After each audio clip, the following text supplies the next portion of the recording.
कक्षा 8 का दूसरा पाठ जिसका नाम है हमारे सूक्ष्म जीव हमारे मित्र व शत्रु।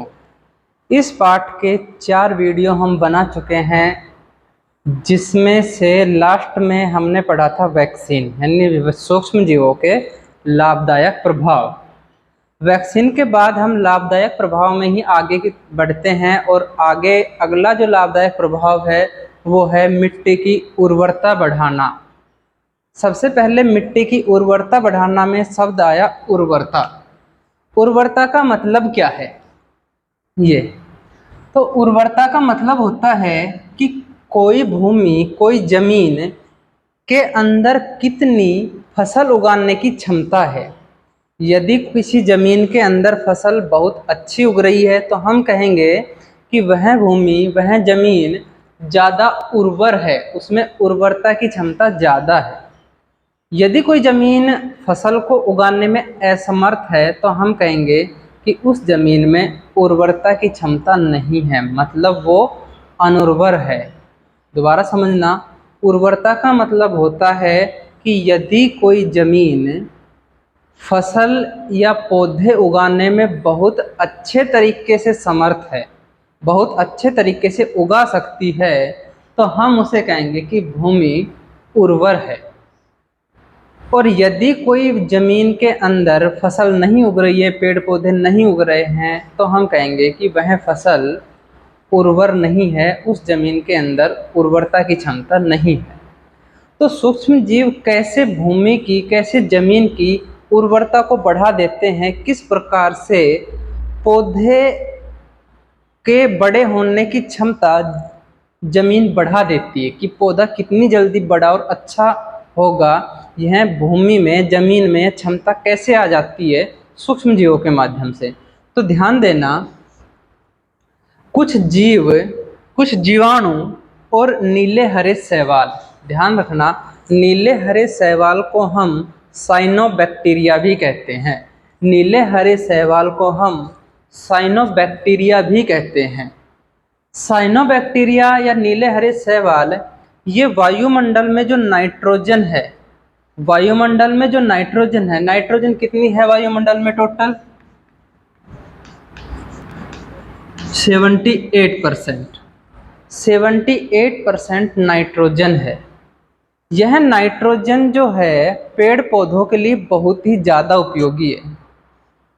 जैसे हमारे लिए ऑक्सीजन उपयोगी है, हमारे लिए नाइट्रोजन उतनी उपयोगी नहीं है, ऐसे ही नाइट्रोजन पेड़ पौधों के लिए बहुत ही उपयोगी है। अब इतनी नाइट्रोजन हमारे पास में है, वातावरण में 78% नाइट्रोजन है, फिर भी सूक्ष्म जीव या पेड़ पौधे इस नाइट्रोजन का उपयोग नहीं कर पाते हैं।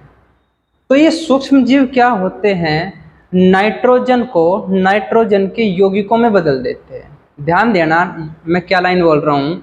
सूक्ष्म जीव या जीवाणु या साइनोबैक्टीरिया इस वातावरण की कंप्लीट नाइट्रोजन को नाइट्रोजन के यौगिक में बदल देते हैं।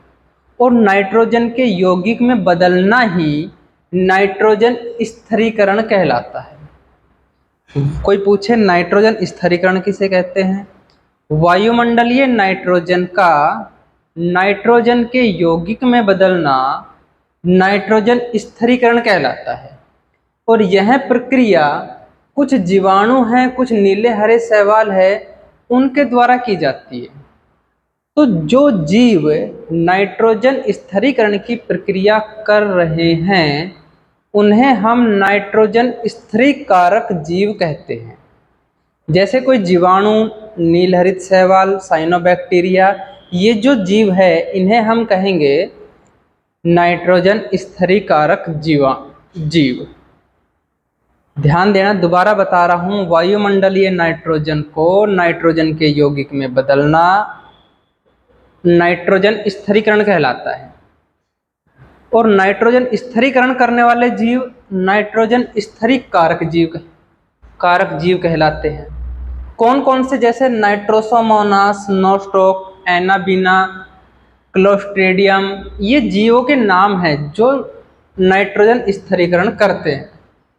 अब नाइट्रोजन स्थिरीकरण के कारण जो जमीन थी उसकी उपजाऊ क्षमता बढ़ जाती है।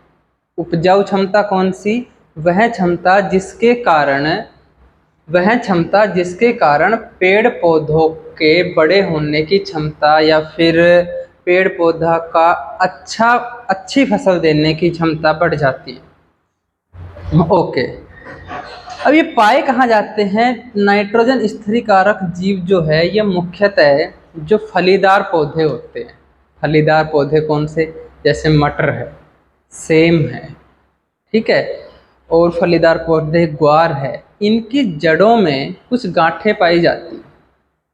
उन गांठों के अंदर ये जीव पाए जाते हैं और ये जीव वायुमंडलीय नाइट्रोजन के यौगिक में बदलकर नाइट्रोजन का स्थिरीकरण कर देते हैं। ओके, अब एक चीज और याद रखना कि वायुमंडलीय नाइट्रोजन के यौगिक में बदलना नाइट्रोजन का स्थिरीकरण कहलाता है। तो यौगिक क्या? ध्यान देना, जैसे हमारे लिए ऑक्सीजन जरूरी है। अब ऑक्सीजन को हम सांस के द्वारा तो ले रहे हैं, लेकिन ऑक्सीजन को इसके यौगिक के रूप में भी ले रहे हैं।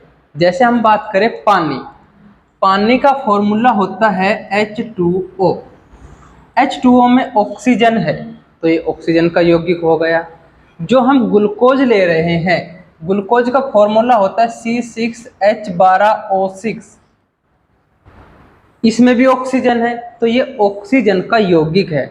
ऐसे ही नाइट्रोजन का भी यौगिक बनता है। नाइट्रोजन के साथ में ऑक्सीजन और हाइड्रोजन ये जुड़ते चले जाते हैं तो उनके यौगिक बन जाते हैं, जिसके कारण नाइट्रोजन के स्थिरीकरण द्वारा भूमि की, जमीन की उर्वरता क्षमता, उपजाऊ की क्षमता बढ़ जाती है।